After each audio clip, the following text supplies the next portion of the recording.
Good morning, my name is Mike.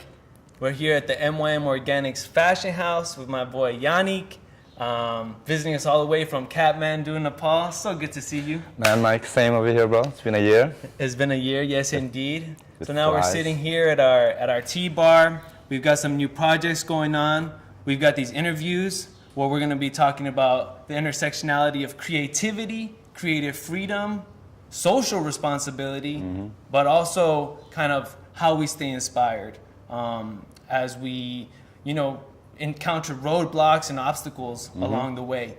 But also as a platform to really dissect what we're doing, because so much of what we're doing has meaning, has purpose, and has a reason.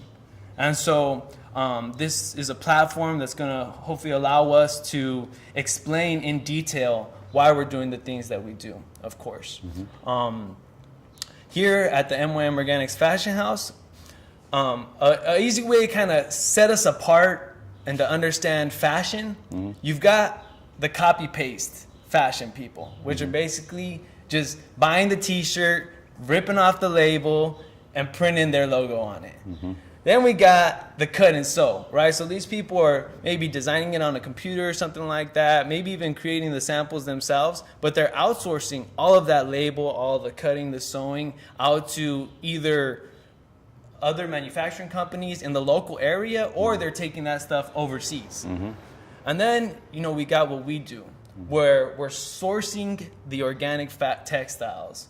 We're pre-washing all the fabrics. We're hand dyeing using natural dyes, organic dyes, infusing them into the fabrics. We're cutting, we're sewing, we're working with our sewing team, and then we're also incorporating some sort of silk screen printing or some sort of embroidery in the process. So it's really hands-on engaged in the actual creation process, creating one-of-a-kind handmade garments that we're really proud of. The other thing, which we're gonna kind of sitting at the tea bar today, which is a new thing that, since we met last year, we weren't actually doing, but we're actually some of the dyes that we're using are actually teas. So we're gonna be trying some of those teas today, Excited about that, and checking out some of the garments and the beautiful colors that they give us. But let's take a moment real quick and just introduce you. So you're visiting us from Kathmandu. You're on the radio towers out there. You do slam poetry with youth. You're also into fashion, and you're opening a boutique this December. So tell me a little bit about what you do with the youth in Kathmandu. Well, I'm Yanik. I guess wear many hats. One of them, let's start with the boutique, because let's go from the last to the first. So boutique is nameless right now. But the reason we're starting a boutique, and the reason we're calling it a boutique, is it's not only going to be a fashion house, but it's going to be a creative space for literally the youth, because the youth in Kathmandu is, because we're so far away from the world that media doesn't really attract us as much, and it's local media. But the talent that lives is super alive and super funky. So the best way to kind of use that space and use that talent is to open the creative space. It's going to be like multi-faced. So it's going to be, a piece of it is going to be a library, a chill out section where people can come and read. There's a lot of writers there. They're going to do that. The second section is going to be clothing section. So we're going to use a couple of local fashion houses similar to what you're doing. We haven't used the dyes yet, but we're going to be using hemp fabric, so local hemp fabric, locally produced, locally sourced, far western Nepal. So it's this connection of kind of using, going to the rural areas, working with the communities directly, bringing their fabric, so there's no middlemen over there. So we bring that fabric in, work with different designers. That's one piece. Second piece is going to be where we're going to use it as a stage for poetry, since we're going to be doing slam poetry. So once a month, so we're thinking twice a month, but that might be a challenge right now. So we're going to start it. The whole project's going to start only in December. It's going to start on December 31st. So entering 2019 with a full bang. So a creative little space for musicians, artists, people that want to speak out, a bunch of voiceless out there who have a lot of talent, right? So, yeah, so incorporating all of that together. Cool. And then tell me a little bit about the radio. Radio, okay. Radio, I've been in the radio for forever, man. I think I started 16 years ago. So started as a youth panelist, because around that time we had a civil war. So I was like, okay, what is the best way to enter in that you can speak, but you're also safe at the same time. A lot of my friends were in the war. A lot of my friends were also on both parties. One on the rebel party is one of the things. So I was like, all right, enter the radio to start speaking, talking, be political, but also in a satirical way, so that you don't get busted. So started that way as I was 18, I think, and then kind of got into that world. And now, from let's say, you flashback that into 10 years or something, now we work with a lot of youth. So I have 2 shows. I run 2 shows. One's on Tuesdays and Sundays. The Tuesday one is called Mic Drop. It's a hip-hop show where we bring in young activists, musicians, poets, talking about the situation of Nepal and globally, all that. So use that. So somehow incorporate that space with the boutique and with my human rights program that I do. Nice, nice. Yeah. So what, in working with the youth, I mean, you're also a mentor to them, sharing your experiences, obviously a civil war. When I went to visit you in Kathmandu, I mean, like, so intense. I mean, I remember you telling me this is a 4th world. I mean, there's not even roads there's a dirt roads in the capital. So, I mean, just visually, it's very different from here in Los Angeles, obviously. But how do you keep these kids inspired? Thinking creativity, thinking outside the box, but also, I mean, keeping relatively safe. I think less time on social media, firstly. I think less time away from your phones. It's something that I always tell my students. Sometimes I turn the router off. I'm like, yo, kids, like, get off those things. You gotta be in it sometimes. You need it to later, probably, to like make money from it if you want to. I mean, we need social media right now. Of course. There's a piece of it that you lose, which is the reality of it when you're on it. So it's like, you got to use that part of your brain that like stimulates, that wants to think, that wants to create, that wants to enjoy, not through a piece of glass, a piece of digital equipment, because that really, I think, kills that creativity in your head. So we try to, that's one incorporation. The second is, I mean, Kathmandu is such a funky space, you know it, man. It's madness, we call it GTA without the guns, So that already brings creativity in your head. And if that doesn't, man, you're stupid, like there's something like wrong with you, like you gotta figure it out.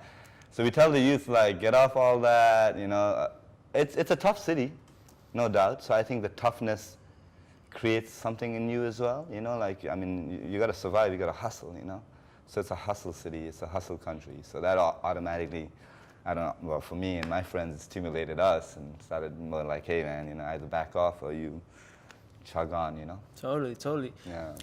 So there's this, as we're, being creative and we're trying to put ourselves, not only express ourselves in the products that we're creating, but also to put it out into the world.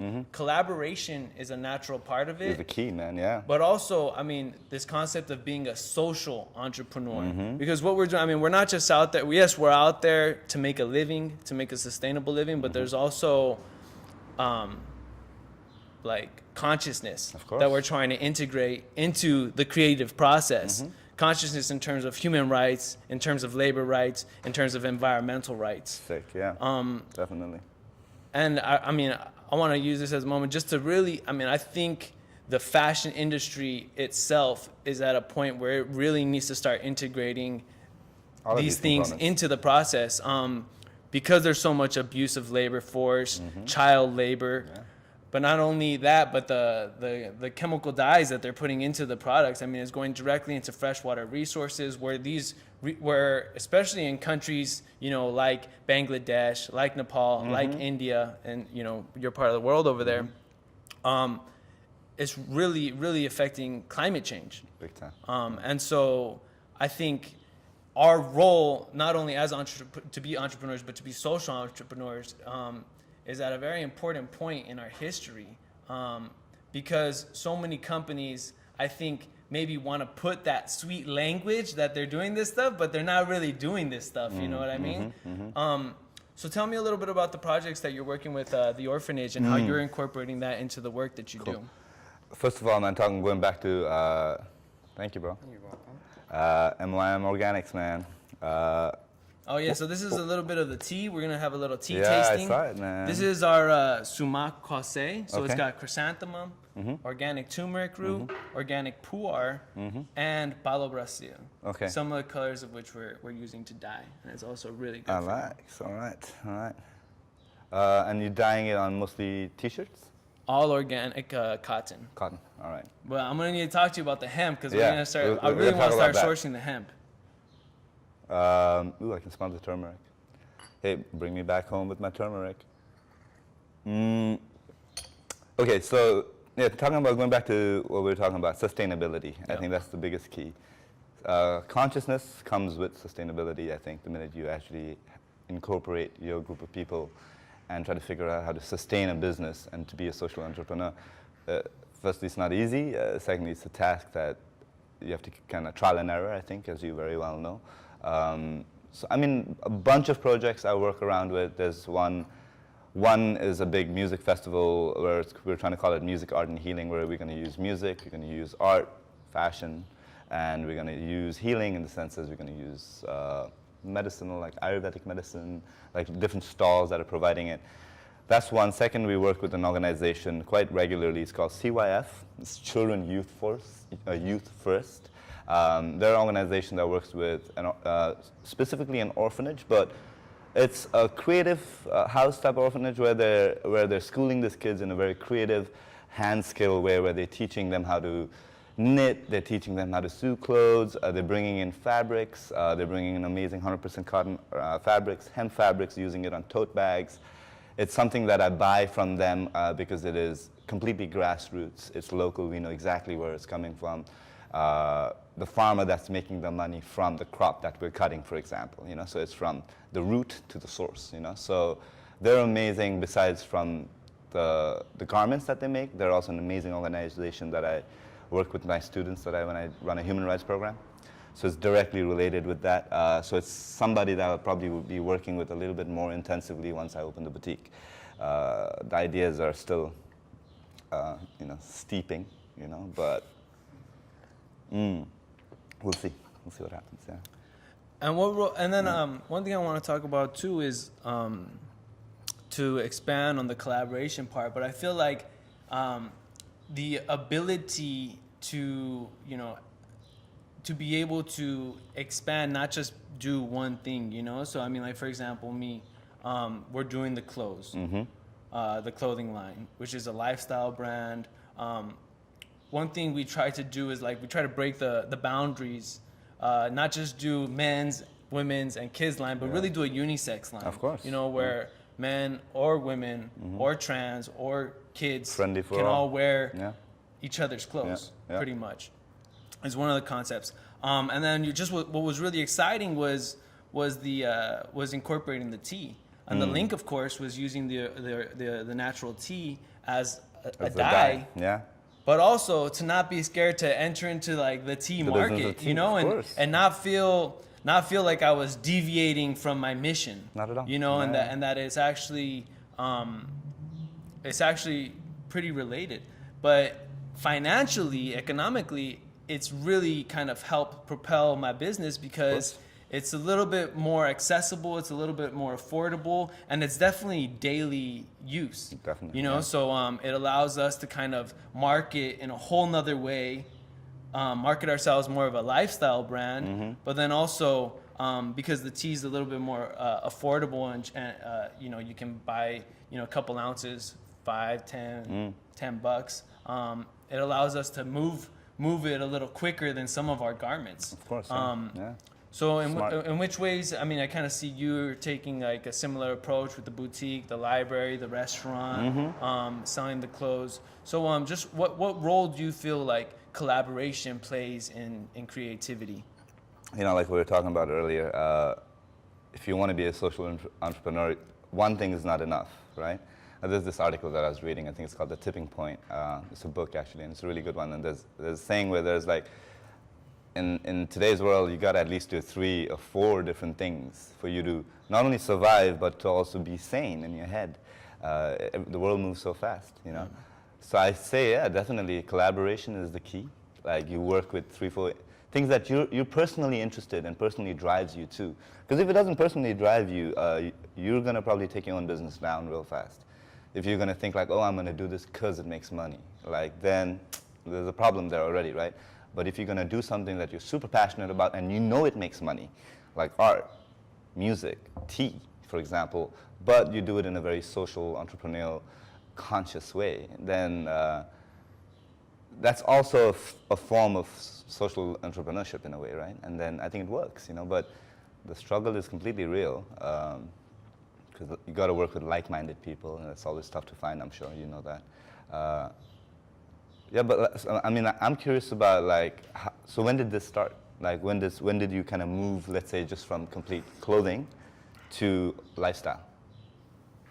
So to bring tea, and eventually later on, I'm sure you have other ideas as well, right, Mike? Yeah, I mean, like the thing is, I mean, constantly bringing new ideas to the table, constantly creating new things, creating new ideas, and presenting them to the public. Yeah. I mean, and just one point I wanted to mention about the collaboration. I'm going to get to your question, but that being starting the MYM Organics Fashion House here with the tea bar, it's really just been able to create epicenter, kind of like incubator to help incubate these ideas, but also bring in other people with other skill sets that we can support each other to kind of create goals together and achieve those goals. Yeah. But it really does need to be in some sort of, at least how I'm seeing it, in some sort of group setting. Because although we can be, we joke around too, 10 en 1, or I'm like a 10 in 1, I do this, and that. At the end of the day, you can't do it all. Of course, yeah. And so it really is important to create a little team, and for all of you to support each other. Definitely. And to kind of grow naturally, but together, sharing each other's skill sets, because we're all interested in different things, right? So it's really bringing those ideas together, and bringing them to fruition. The tea really did start once our friend Jesus, who's a painter, came into the space here, the creative space here, our fashion house, and he has over 15 years of experience in the tea field. And so he started bringing his old puars, these 20-year-old vintage puars, and I just felt like this guy really knows what he's talking about. And at that point, we were dyeing with the Palo Brasil. So that was one of the first organic colors, natural colors that we started with. Okay. And putting that, integrating that into our production line and into the stores, and selling it. And we were like, all right, well let's see if we can blend this with some other teas. And we ended up coming up with this blend. It took us about 6 months to get this color right. To get the blend, basically the flavor. We tried a bunch of different things, which is another point. Trial and error. It's not even with the clothes. Even with making a sample. Like when we're designing a body. Yeah. It never comes out the first time. It's trial and error. Keep doing it a couple times. Yeah. And eventually, we'll get to something that we're really happy with. And so I can say it's been about 6 months, and we're finally really happy with this blend. As you can tell, the aromatics of it. Yeah, it tastes actually really good. And the cool thing about this tea is that after each brew, it continually changes colors. Okay, so the turmeric kind of comes in first, and it's a more yellow orangey color, and as the turmeric root kind of dies out, the Palo Brasil takes over, and it changes colors. Nice. So. And how long can you dye it? If that's the question, like one time. How many brews? Yeah. Multiple brews. Okay. Multiple brews. Okay, great. Yeah. It's a great tea. Cool, man. And then the dyes itself. We can also get multiple brews out of the dye as well. And it gives us kind of like a color spectrum. We've got we can go more concentrated or a little bit lighter. Cool. For example, this is a coffee dye, organic coffee dye T-shirt. And that I it'll be got probably on in the today. lighter shade of it too, right? And so yeah, Yeah. it's got it's got the highs and lows integrated into it. Yeah. All right. No, I'm glad. I'm happy what you're up to, because from last year, I see that you've started new things. I mean, new pieces of art, which is pretty cool at the same time. That's something that I want to incorporate as well. A lot of artist friends in Kathmandu that do sick art. So just a matter of trying to figure out how to use those guys, you know? Yeah. Yeah, man. So we've got the boutique in Kathmandu opening in December. December 31st. December 31st, and Yeah. then let's Got a talk a little soft bit opening. about your foreseeing in the future. You already started planning in 2020 music festival. Music Tell festival. me a little bit about that. I mean, right now, tentative, it's called Music, Art, and Healing, just because the name of it kind of provides the whole art space, music, as a healing, and then we're going to use a bunch of other alternative healing sources like acupuncture, yoga, treks, so you have that social aspect of it as well. So it's like, So essential. and it's important, right? In today's crazy-ass world, needs some sort of healing, if not Mary Jane. So that's 2020, but right now on December 31st, we're gonna kickstart it as a teaser by opening the boutique, of course. But we're also gonna have a few really cool artists. I'm hoping that this friend of mine is gonna come from Delhi. He's an amazing hip-hop artist, but he uses a lot of fusion sounds, and he sticks to his folk roots. So I'm trying to get him to kind of open up the show a little bit. He's coming up in the Indian market as well, and he's a really good friend, so hopefully he can do it for free. That's always nice. So started off like that, and then kind of let people know that in 2 years that we're going to have this big festival where we're going to start bringing in bigger acts, more international acts. And the reason I want to do it is kind of put Nepal on the musical map, and kind of remove the romanticism of our country of like, oh, Mount Everest, for example, I'm like, talk about environmental crisis, man. We don't watch out, Mount Everest is going to die real fast, Like, if you don't keep an eye on it, that part of our world, as we talk about freshness and fresh water, 33% of your fresh water for the world comes from that region, right? So if we don't keep an eye on that, that's a crisis we're looking at, a crisis that we're actually going to make. We're in it already. We're in it already, and if we don't watch out, we're just going to fasten the process of it, really. So yeah, man. I mean. Well, let me follow through and ask a question. Like, how direct does our social entrepreneurship have to be? Like, I really think we gotta start demanding. Like, I think we gotta turn it up on our level a little bit too. Globally, I mean, like, globally, yeah. And being more aggressive in our tactics in really forcing the industry to change. Yeah. I really think And we have to start taking advertising more your initiative. product not only as a consumeristic type of way, but more in this environmental approach and kind of like this awareness, where your clothing brand is actually an awareness. It's like you're wearing something that actually tells something. You're just not wearing something that's a nice brand and that looks good on you. Yes, it looks good on you, but it also has a story behind it that is better looking, that actually is helping out the world, hopefully making you more conscious with every step you take, Yeah, fashion is a language. It is, and we're speaking with the clothes that we're saying, that's and we're international speaking language, with the clothes that we're buying. Yeah. But at the So- same time, we gotta look good doing it, right? You gotta say, you gotta look good, man. It's important, I think you gotta look good with a voice on it, But yeah, I think you guys are going the right track. I'm looking good. All right, man. Yeah, man. Well, just want to say thank you for stopping by. Man, long way home, but Stay it's tuned. amazing to be here. We've got some crowdfunding going on. We're going to be launching our crowdfunding campaign on Yeah. Indiegogo in October. You're going to be launching your December. Kickstarter on Kickstarter Kickstarter. campaign in December. So we'll be sure to send out the link to everybody. Thank you so much, mi hermano. Bro, What a pleasure to have you. Same here, man. All right. Same here.